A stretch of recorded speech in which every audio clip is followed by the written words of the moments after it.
Di sudut kota yang tenang, fajar belum sepenuhnya merekah. Namun, di sebuah rumah sederhana, cahaya hangat sudah mulai terpancar. Di sanalah Reza, seorang anak laki-laki dengan mata yang masih berat karena kantuk, berusaha bangkit dari tidurnya. Alarm sahur telah berbunyi, menandakan dimulainya perjuangan sehari penuh. Dengan tekad yang kuat, ia melangkah menuju dapur. Aroma masakan ibunya yang lezat menyambutnya.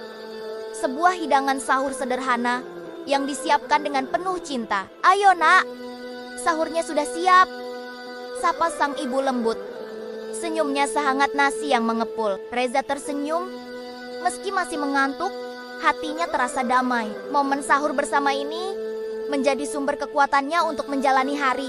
Di sekolah, matahari bersinar begitu terik, seolah menguji setiap jiwa yang berpuasa. Reza berusaha keras untuk tetap fokus pada pelajarannya.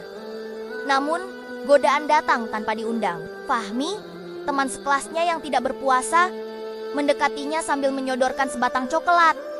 "Reza, yakin nih nggak mau? Cuma sepotong kecil kok," goda Fahmi dengan iseng. Reza menelan ludah, membayangkan manisnya coklat yang meleleh di mulut. Tapi ia teringat pesan ibunya tadi pagi, bahwa puasa adalah latihan kesabaran. Dengan napas dalam, Reza tersenyum dan menggeleng pelan. "Makasih Fahmi, aku lagi puasa," jawabnya dengan suara mantap. Fahmi hanya mengangkat bahu. Sementara Reza merasa sedikit bangga pada dirinya sendiri karena berhasil melewati ujian kecil itu.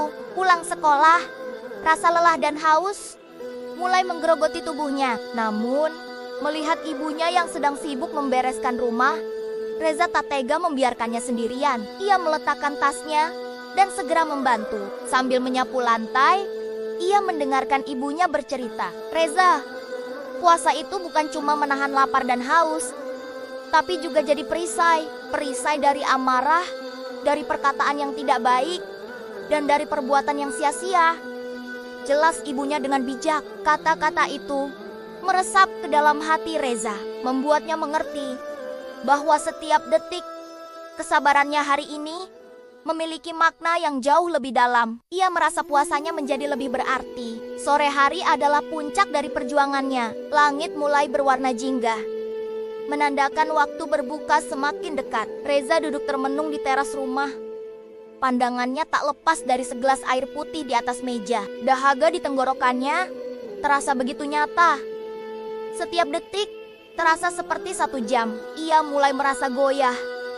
Haruskah ia membatalkannya saja? Toh, sebentar lagi juga azan. Tepat saat keraguan itu memuncak, Pak Ustadz yang kebetulan lewat di depan rumahnya menyapanya. "Assalamualaikum.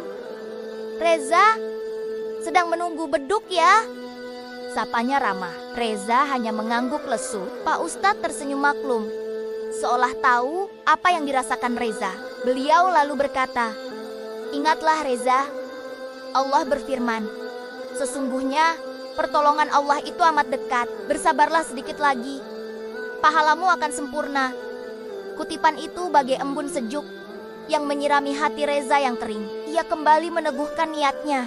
Suara azan maghrib akhirnya berkumandang dari masjid terdekat. Suara yang paling detanggu-tanggu seharian ini terasa begitu merdu. Seluruh anggota keluarga Reza, ibunya dan kakaknya, Alia berkumpul di meja makan. Reza meraih sebuah kurma, dan dengan ucapan bismillah, ia membatalkan puasanya. Rasa manis kurma dan segarnya air putih yang membasahi tenggorokannya terasa nikmat tiada tara. Ini bukan hanya sekadar nikmat fisik, tetapi juga nikmat kemenangan atas hawa nafsu. Di tengah kehangatan keluarga, Reza merenung. Hari ini, ia belajar banyak. Puasa mengajarkannya arti kesabaran yang sesungguhnya, membantunya merasa lebih dekat dengan Allah, dan membuat setiap nikmat terasa jauh lebih berharga. Ia sadar, puasa adalah perjalanan spiritual yang indah, sebuah cara untuk menjadi pribadi yang lebih baik. Terima kasih sudah menonton kisah Reza hari ini. Semoga cerita ini bisa memberikan inspirasi dan semangat untuk kita semua dalam menjalankan ibadah di bulan yang suci ini. Jangan lupa untuk like, komen, dan subscribe agar tidak ketinggalan cerita-cerita inspiratif lainnya. Sampai jumpa di video berikutnya.